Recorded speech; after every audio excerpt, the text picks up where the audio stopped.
How you doing, everybody? Hiroshi here. Finally getting around to doing the post-fight interview. I've gotten a bunch of great questions from some of you guys, and let's see, I've got those notes here.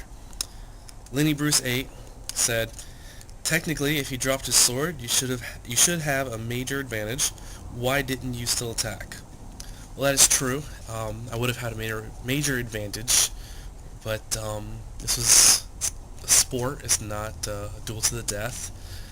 I felt it would be the more honorable thing to go ahead and let him pick up his sword the few times that he dropped it.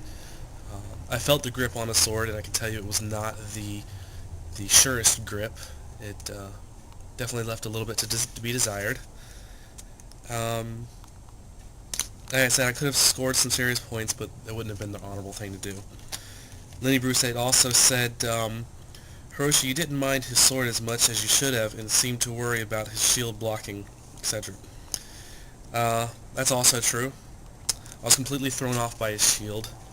It's amazing to fight against somebody with a shield if you've never done it before.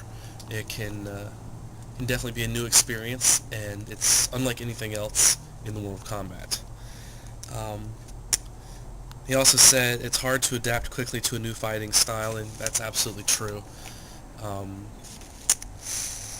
those of you out there who have not sparred against anybody with new styles, you've just done your martial arts versus somebody else's martial art, uh, you should definitely find the opportunity to spar with somebody who's in a totally different martial arts field, throwing moves at you that you've never seen before or never experienced firsthand.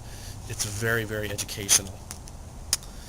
Mark said, "We see that in the second video, you start to get used to the shield and it gets interesting." Yeah, I felt a lot more comfortable after the first video, or after the first round. In between rounds, we took a break, and Tom gave me a few minutes to practice around with his shield and just see how I could work around his shield, and he was just kind of standing there blocking and letting me throw some tacks around it and some very helpful pointers and tips. So that was cool. Jeeper Randy said, "Do you think Tom having a shield gave him an advantage? And do you think that the advantage could have been balanced by you wielding a Wakizashi type weapon in your other hand and deviating a bit from the Kendo style?"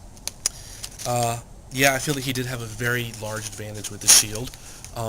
His style in general versus Kendo gave him quite a great advantage. Kendo is not, in my experience, Kendo is not effective against anything except for Kendo. I could have used a Wakizashi type weapon. There's a Kendo style where you use a Wakizashi and a Shinai. I haven't trained in that. I've never tried to use it. I may experiment with that in the future a little bit. As far as the style, I'll definitely be deviating from the Kendo style next time.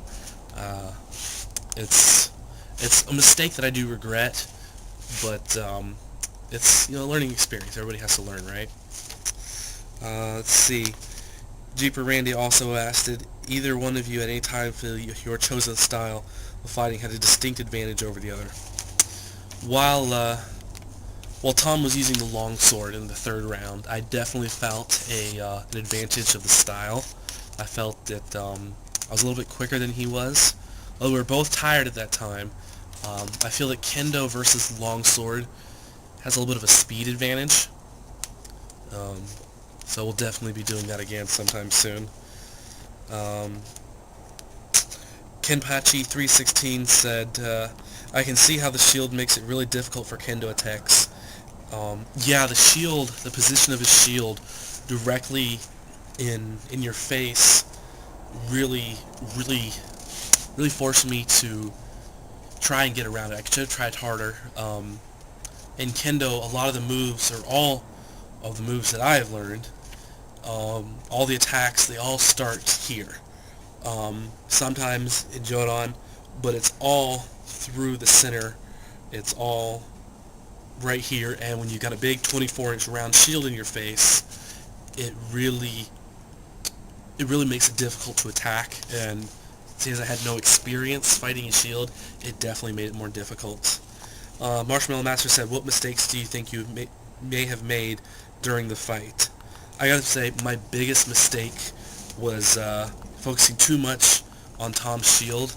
and not deviating from the kendo. I tried very hard to do very good kendo. I know I was slow. I'm out of practice. Some people have made comments, not on UBC that I've noticed, but on the SBG sword forums, about how slow my kendo was, and I must not have trained for kendo for years and all this stuff.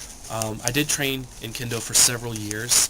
I haven't trained actively for several years.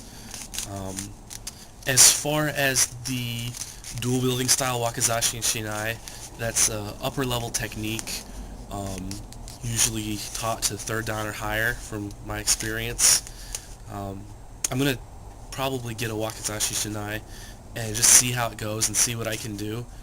But either way, I had a lot of fun with Tom. Thanks again for the great match. Definitely look forward to doing it again. And thanks to everybody on UBC and on SBG Forum for all the great kudos. And I hope you guys all enjoyed the video and look forward to more. Over and out, guys.